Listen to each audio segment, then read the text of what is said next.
sebuah bandar yang kaya dengan sejarah dan budaya, terletaknya sebuah tempat yang menjadi nadi komuniti. Assalamualaikum warahmatullahi wabarakatuh. Salam sejahtera dan salam Malaysia Madani. Saya Atika binti Abdul Wafai akan memulakan bicara pada hari ini. Rakan-rakan sekalian, marilah bersama saya pergi ke sebuah tempat yang menjadi tumpuan penduduk tempatan untuk mencari barang dapur selain di pasar raya. Bandar Pekan dikatakan telah wujud sejak abad ke-17 dan pernah menjadi ibu negeri Pahang sebelum berpindah ke Kuala Lipis dan kemudian ke Kuantan. Sebagai pusat perdagangan utama, Pekan berkembang pesat aktiviti jual beli yang menjadi nadi ekonomi tempatan. Pasar-pasar tradisional termasuk Pasar Besar Majlis Daerah Pekan memainkan peranan penting dalam menyediakan platform untuk penduduk tempatan menjual hasil pertanian, tangkapan laut dan barangan harian.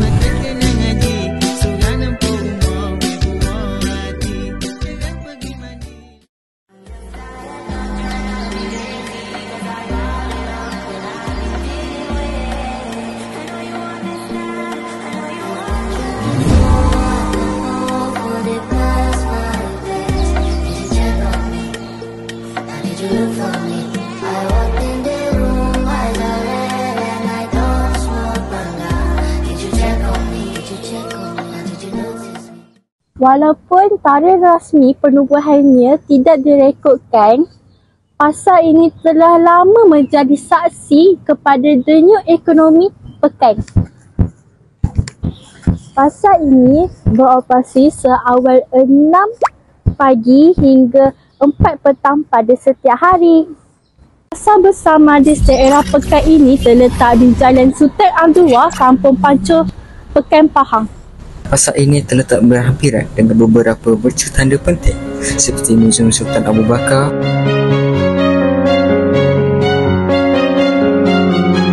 dan Masjid Sultan Abdullah.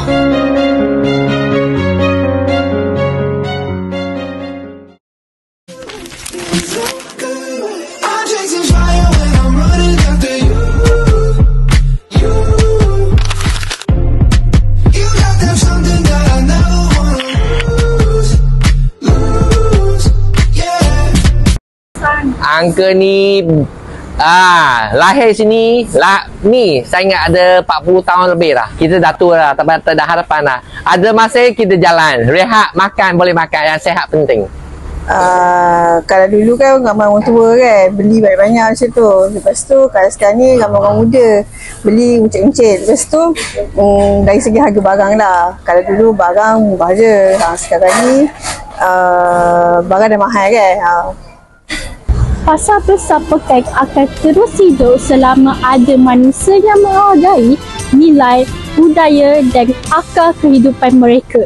Di sinilah orang Pekan bertemu bukan sahaja membeli tetapi menyambung silaturahim. Ini bukanlah pengakhiran tetapi inilah permulaan cerita baharu.